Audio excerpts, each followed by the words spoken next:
teman-teman semuanya, kembali lagi bersama saya. Kali ini saya akan melanjutkan pembahasan terkhusus mengenai P-Network yang terbaru lagi ya.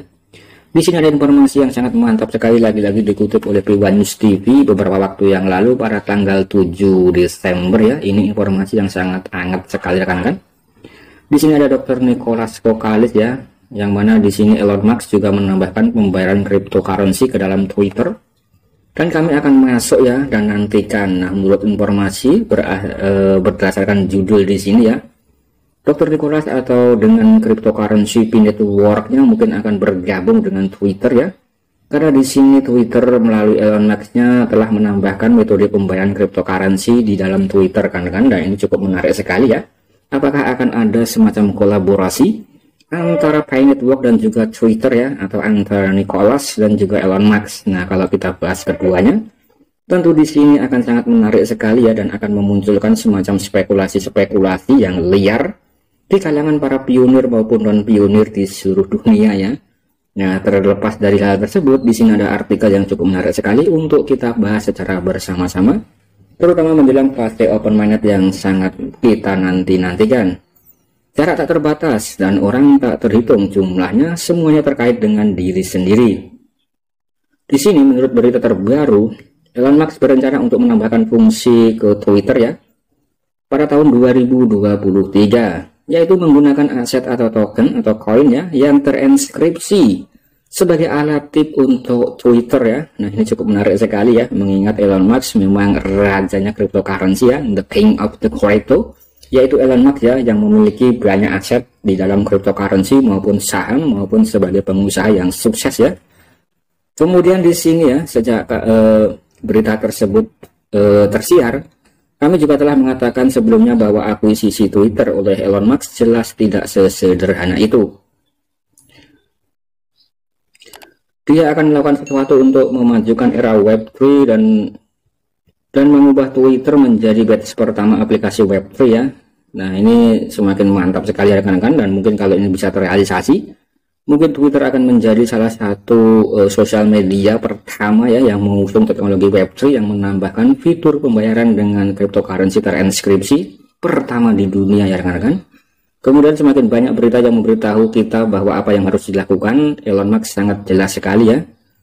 Kemudian di sini pada saat yang sama, Elon Musk sangat prihatin dengan perkembangan blockchain, terutama pada publik rantai ya, atau banyak sekali rantai publik baru yang bermunculan ya rekan-rekan. Nah, mungkin rekan-rekan yang menggarap testnet ya, ini memang sangat banyak sekali semacam garapan-garapan testnet yang itu berkaitan dengan blockchain baru ya. Nah, yang mana yang paling fenomenal beberapa waktu yang lalu ya Aptos ya rekan-rekan, ya memberikan reward yang cukup mantap sekali. Kemudian di sini juga mencari publik pribadi rantai yang dapat memberikan tampilan baru pada Twitter. Hanya dengan cara ini Twitter dapat mencapai apa yang dia inginkan. Kemudian di sini padahal harus ada platform Elon Musk di belakang dokter ya, lagi pula sebagai penggila teknologi enskripsi dan teknologi blockchain. Elon Musk tahu bahwa era Web3 membutuhkan rantai publik yang kuat sebagai pendukung ya, dan mungkin yang dimaksud adalah P-Network ya rekan-rekan, kurang lebih seperti itu ya. Dan mungkin P-Network akan berkolaborasi dengan Twitter ya. Nah, atau apakah mungkin Twitter akan bisa menjadi bagian dari ekosistem P-Network ya. Nah, kita nantikan saja ya rekan-rekan. Kemudian sampai saat ini kami hanya ingin memiliki kemampuan untuk memenuhi kebutuhan dari Elon Musk ya. Hanya dengan bergabung kita dapat membuat era Web3 lebih kuat, dan itu juga dapat membuat teknologi semakin maju. Elon Musk memang luar biasa. Dia adalah pembangkit tenaga listrik yang nyata di bidang sains dan teknologi. Dan dia telah membuat roket yang memimpin banyak negara, termasuk negara kita ya. Kemudian di sini ada satelit, sistem Starlink, ponsel, kemudian ada mobil listrik, komputer otak atau yang dimaksud dengan artificial intelligence ya, dan lain-lain. Semuanya adalah produk teknologi yang diusung oleh Elon Musk.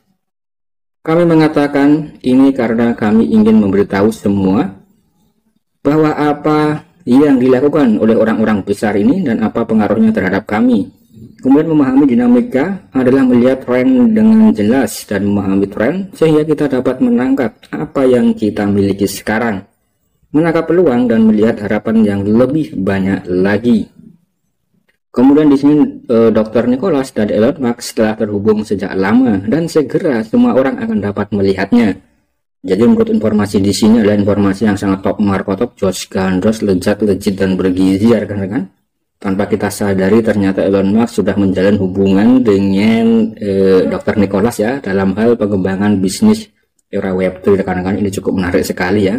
Dan semoga saja informasi ini memang benar dan valid ya. Karena di sini kita hanya bisa merangkai atau bisa mencari informasi-informasi dari berbagai media ya rekan-rekan. Semoga saja ini memang benar adanya. Dan network bisa bisa meledak lebih tinggi lagi ya, kurang lebih seperti itu. Kemudian di sini raksasa domestik sudah merasakan tekanan dari raksasa internet internasional, membuat raksasa internet domestik mulai mempercepat penelitian tentang NFT dan metaverse ya.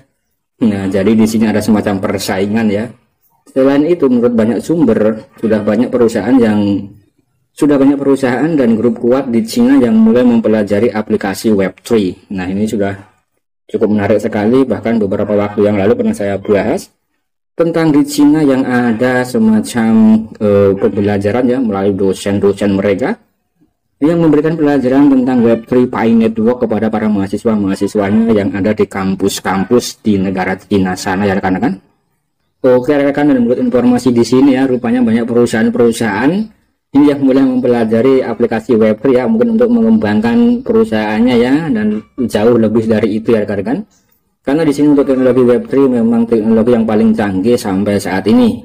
Kemudian waktu kita tidak banyak lagi ya, dan kita juga harus percaya bahwa masih banyak orang yang lebih pintar dari kita ya. Maka dari itu kita harus terus belajar rekan-rekan, harus terus mengupgrade daripada kemampuan dan pengetahuan kita ya terkait dengan perkembangan yang ada.